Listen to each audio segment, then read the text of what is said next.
Scarface, 1983, is a cinematic masterpiece, synonymous with the image of Tony Montana and becoming a cultural icon for decades. The film catapulted many stars to fame, but unfortunately, many of them are now gone forever. In this video, we will remember Scarface actors who tragically passed away, looking back at their careers and the legacy they left for cinema. Robert Loggia as Frank Lopez. Robert Loggia was born on January 3, 1930, in Staten Island, New York. He was 53 years old when he appeared in Scarface in 1983, playing Frank Lopez, a powerful drug lord and rival of Tony Montana, appearing in several key scenes, especially tense confrontations with Al Pacino's character. The role of Frank Lopez left a lasting impression on audiences, adding weight to the film that is now considered a Hollywood classic. In a career spanning more than 6 decades, Robert Loggia has appeared in many critically acclaimed films and television series, from An Officer and a Gentleman and Jagged Edge to Big and Independence Day. He is highly regarded for his versatility and ability to portray both villains and heroes. Behind the scenes, however, his personal life was not as smooth. His first marriage to Della Marjorie Sloan lasted from 1954 to 1981, nearly 3 decades together, but ended in heartbreak.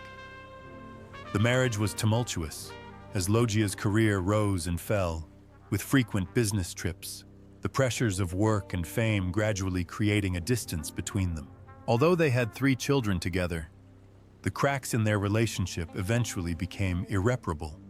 After the divorce, Loggia's personal life entered a lonely, uncertain chapter.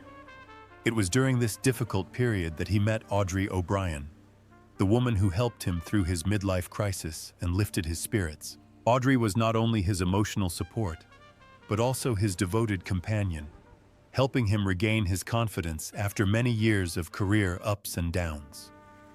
They married in 1982, just a year after his divorce, and remained together for more than 3 decades until the end of their lives.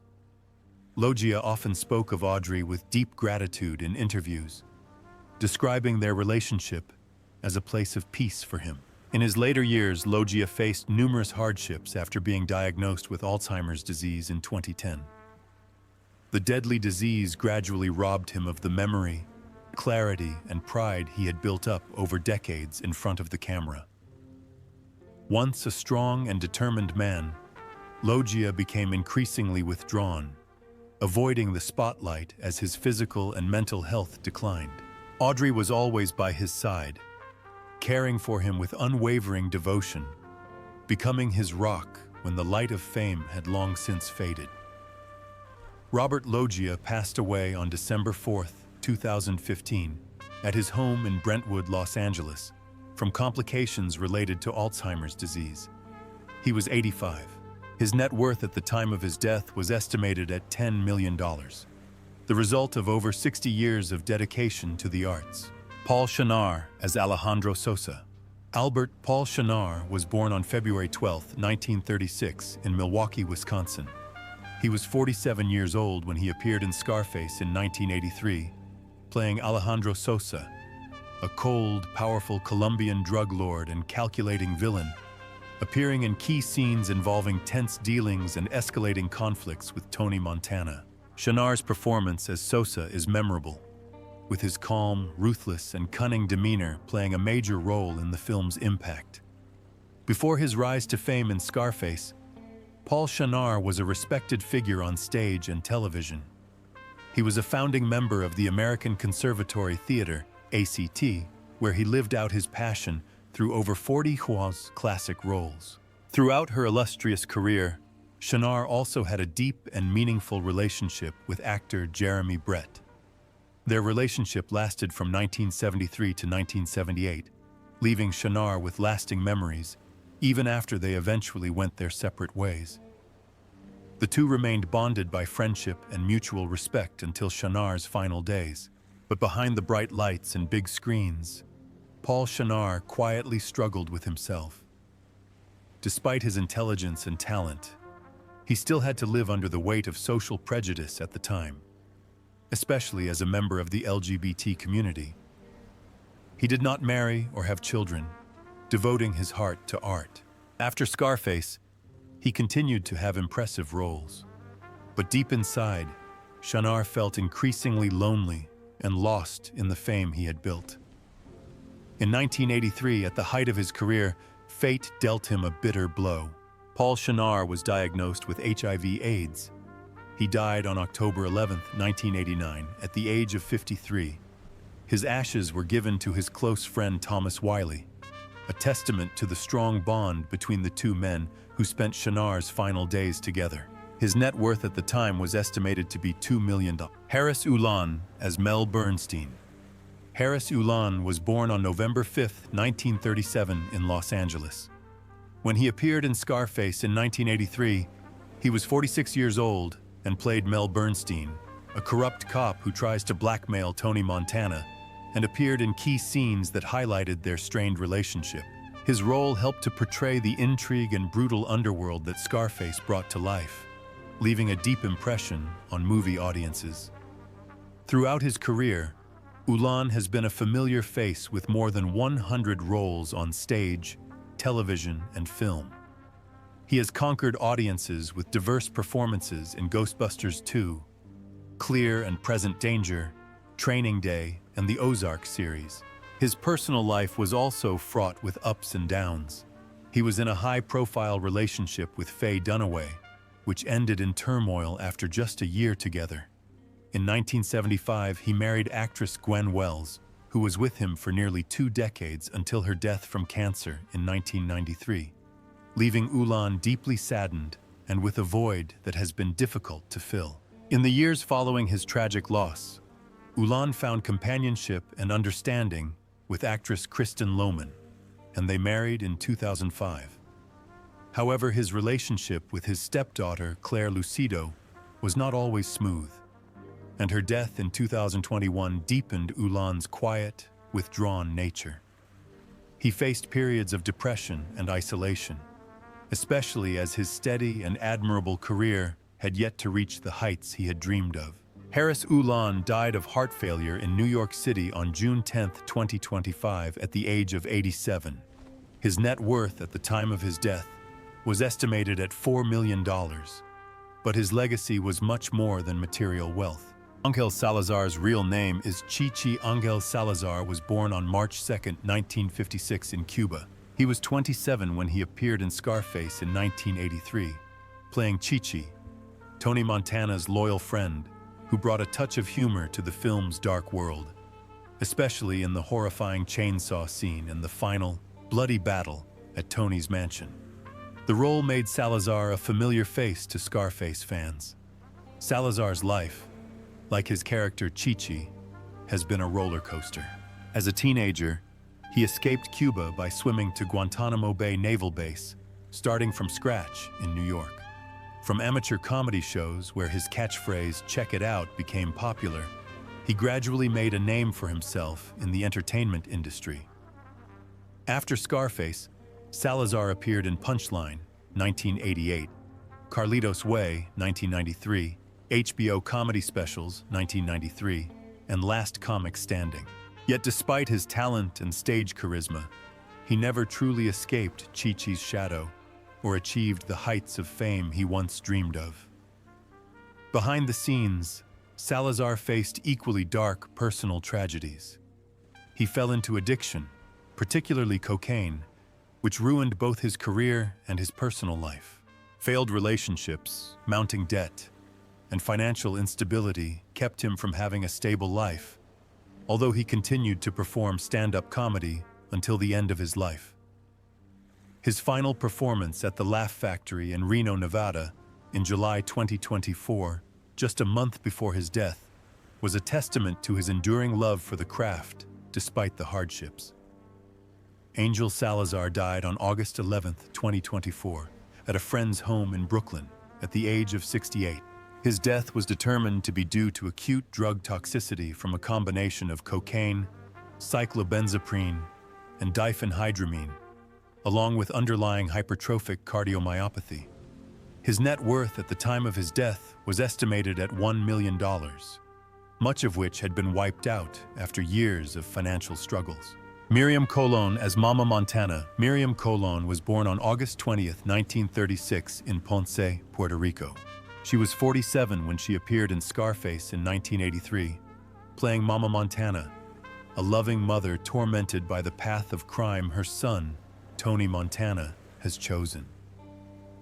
Every time Mama Montana appeared on screen, she left a lasting impression, embodying both the compassion and moral conscience that Tony no longer had.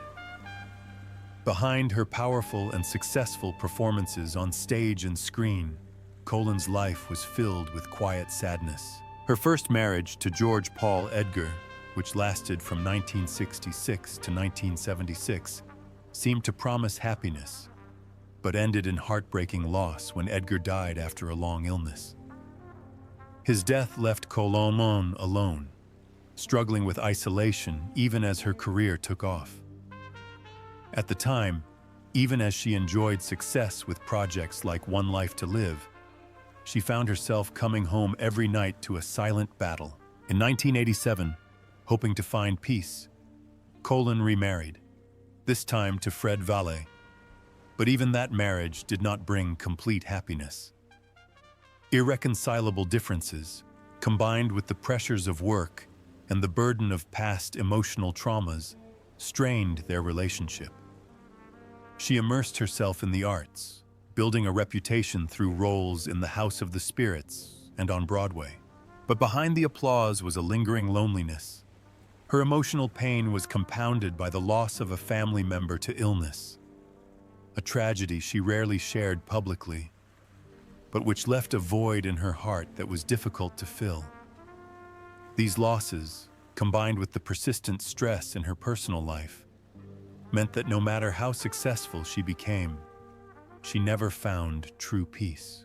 She went through a period of despair when the spotlight was turned off, and she found herself alone in a room filled with mementos from her glorious past. Miriam Colon died on March 3, 2017 in New York City from complications of a lung infection. She was 80 years old. Her net worth at the time of her death was estimated at $5 million.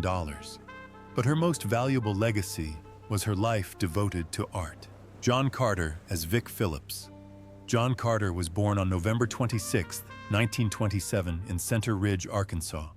He was 56 years old when he appeared in Scarface in 1983 and played Vic Phillips, a cold and sharp crime boss who appeared in a few brief scenes but helped to portray the brutal underworld depicted in the film. Despite his supporting role, Carter left a lasting impression with his calm performance and powerful presence. After Scarface and films like Badlands and The Hoax, Carter's life was plagued by personal pain that never went away. His greatest tragedy was the death of his son from a drug overdose, a shock that sent him into a deep depression. With no way out, Carter turned more and more to alcohol, using it to numb the pain, but ultimately allowing it to destroy what remained of his personal life. 2 marriages he had once trusted ended in divorce, leaving scars that never healed. His relationship with his surviving children grew increasingly distant as he struggled to maintain his role as a father while drowning in his own storm. Despite his many years of dedication to the arts, with numerous supporting roles in film and television, Carter remained forever removed from the success he had dreamed of. John Carter died on May 23, 2015, of pneumonia at the age of 87. He died quietly and alone, leaving behind a modest career and an estimated net worth of $400,000, a figure that reflects the life of a dedicated artist forever overshadowed by personal tragedy. Al-Israel as Hector the Toad. Al-Israel was born on April 16, 1935 in the United States.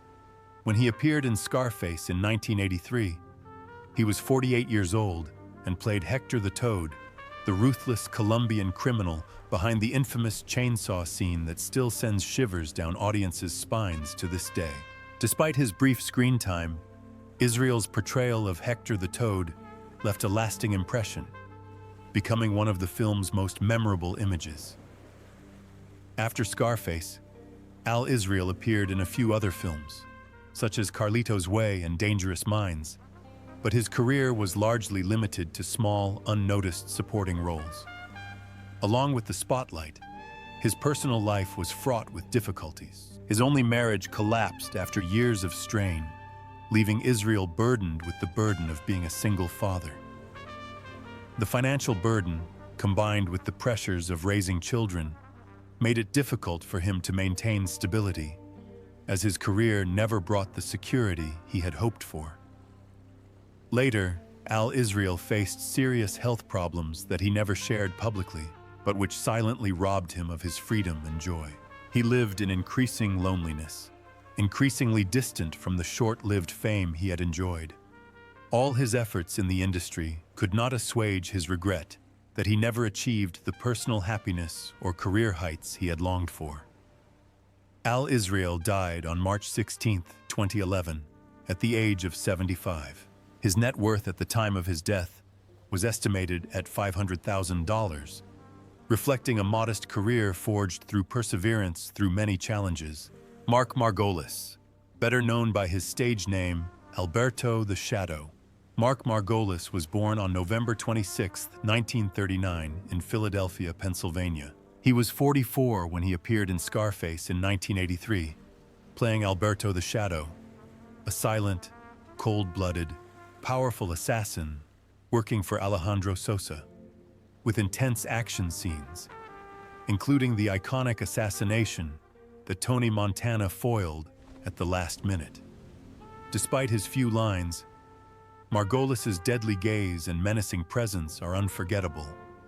Behind a career that included stellar performances in Breaking Bad, Better Call Saul, and Darren Aronofsky films like Requiem for a Dream, Margolis's life was far from easy. He married Jacqueline Margolis in 1962, a marriage that was solid but challenging, especially in the early years when both struggled financially. They lived in shabby New York apartments, struggling to pay rent for the small roles Margolis was given in off-Broadway productions. The worries didn't stop there.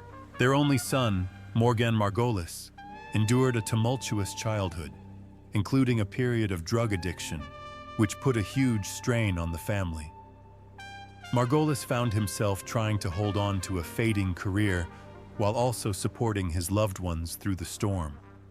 He suffered years of depression and felt forgotten by Hollywood, especially as his acting opportunities dwindled until his role as Hector Salamanca in Breaking Bad revived his fame and passion for acting. Even as his career was resurgent and he was honored with Emmy nominations and fan love, Margolis still bore deep scars from the countless challenges he faced. He died on August 3, 2023, at Mount Sinai Hospital in New York City after a short illness at the age of 83. His net worth at the time of his death was estimated at $2.5 million, a modest figure given the breadth of his career. Richard Belzer as the Babylon Club MC. Richard Belzer was born on August 4, 1944, in Bridgeport, Connecticut. He was 39 when he appeared in Scarface in 1983 and played the Babylon Club MC, a small but memorable role that brought energy and subtle irony to the film's wild party scenes. Despite his brief appearance, Belzer left an impression with his signature sense of humor and charm, adding a unique color to the dark, criminal world of Scarface. In addition to the glory and resounding success of his role as John Munch in the Law and Order series, Belzer's life was also filled with tragedy.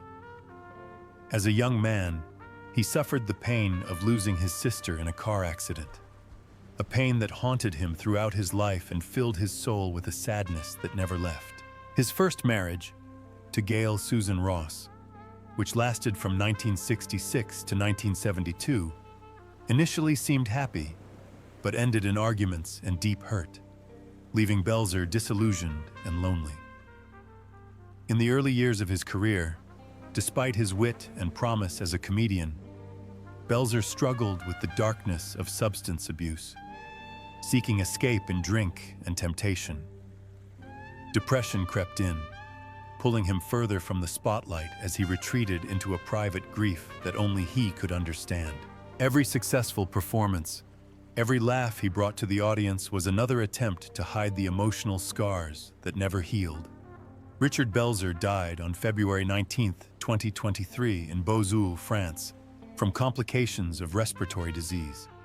He was 78. His net worth at the time of his death was estimated at $16 million, a reward for a solid career in law, comedy, and his highly personal books. John Brandon, as immigration officer, number 3 John Brandon, was born on June 21, 1929, in Rego Park, New York. He was 54 when he appeared in Scarface in 1983, playing immigration officer number 3, a small role in the opening scene where he sternly represents the cold, unforgiving power of the U.S. Immigration Agency in the face of a wave of Cuban refugees, including Tony Montana. Although only briefly on screen, Brandon's performance helped create the tense, fateful atmosphere of the film's opening moments. In addition to Scarface, John Brandon appeared in films such as Serpico and The Brink's Job, as well as many other popular television series. But behind these roles was a turbulent and lonely life. Brandon went through several failed marriages, each of which eroded his faith in love and distanced him further from the children he once loved. As his family relationship fell apart, Brandon retreated into isolation as the spotlight that once shone on him faded. As Brandon got older, his financial situation became increasingly difficult. Despite decades of dedication to the arts, his supporting roles never provided the steady income he needed. Depression weighed heavily on him as his career never achieved the recognition he had hoped for. His failing health, coupled with undisclosed complications, further exhausted him, forcing him to live out his final years on the sidelines of Hollywood, consumed by regret and lingering sadness. John Brandon died on August 25, 2014, in Middle Village, New York, at the age of 85. His net worth at the time was estimated at $200,000, a modest sum for a life devoted to acting. Mario Machado as the interviewer. Mario Machado was born on April 22, 1935, in Shanghai, China. He was 48 when he appeared in Scarface in 1983 and played the interviewer, a small but subtle role that provided a rare moment of calm amid the film's chaotic criminal world. Amidst gunfire and bloody intrigue, Machado's calm interviewer provided the audience with a brief moment of calm before the storm of violence resumed. Off-screen, Mario Machado's life was full of ups and downs. Despite gaining recognition for his role as Casey Wong in RoboCop and a cameo in Rocky III, his career was largely overshadowed by small roles, never really establishing himself as an actor. The unnamed pressures of unstable work and the harsh realities of the entertainment industry took their toll on his personal life, contributing to the breakdown of 2 marriages he had once believed in. After the breakups, Machado gradually distanced himself from his children, the people he had dreamed of giving a full and happy life to but could not be close to. That emptiness became even heavier when he had to fight severe pneumonia in the last years of his life. With his health failing and his halo gradually fading, Machado lived his last days alone, filled with regret for a journey that could have been more brilliant. Mario Machado died on May 4, 2013, in West Hills, California, at the age of 78. His net worth is estimated at $1 million, largely due to his radio career and quiet, consistent performances that left a mark on fans as a symbol of perseverance and dedication. Victor Campos as Ronnie Echevarria. Victor Campos was born on January 15, 1935, in New York City. When he appeared in Scarface in 1983, he was 48 years old and played Ronnie Echevarria, a loyal ally in Tony Montana's gang, appearing in scenes involving criminal activity and undercover dealings. Despite his supporting role, Ronnie Echevarria did a great job portraying the dark and ruthless criminal world that Scarface depicts. In real life, Victor Campos's life was marked by quiet pain and tragedy. Despite a promising start as Rudy DeVillo in Cades County, his career slowly faded into obscurity, with supporting roles in The A-Team, Murder, She Wrote, and a few lesser-known films. Campos struggled with alcohol and drug addiction for years, which not only destroyed his health, but also that of his family. His only marriage fell apart, leaving him with a fractured relationship with his two children, whom he loved dearly but could not fully father. In his final years, Campos faced profound loneliness as he battled prostate cancer, a battle that drained him both physically and emotionally. Once a strong boxer, he had to quietly accept the silent destruction of the disease. His dreams of a brilliant career and a complete family gradually ended in regret and loneliness. Victor Campos passed away on December 4, 2018, in Sherman Oaks, California, at the age of 83. He passed away quietly, leaving behind a modest legacy with an estimated net worth of around $300,000, a figure that reflects the life of an artist who worked hard but achieved little glory, forever struggling with internal battles that were never truly healed.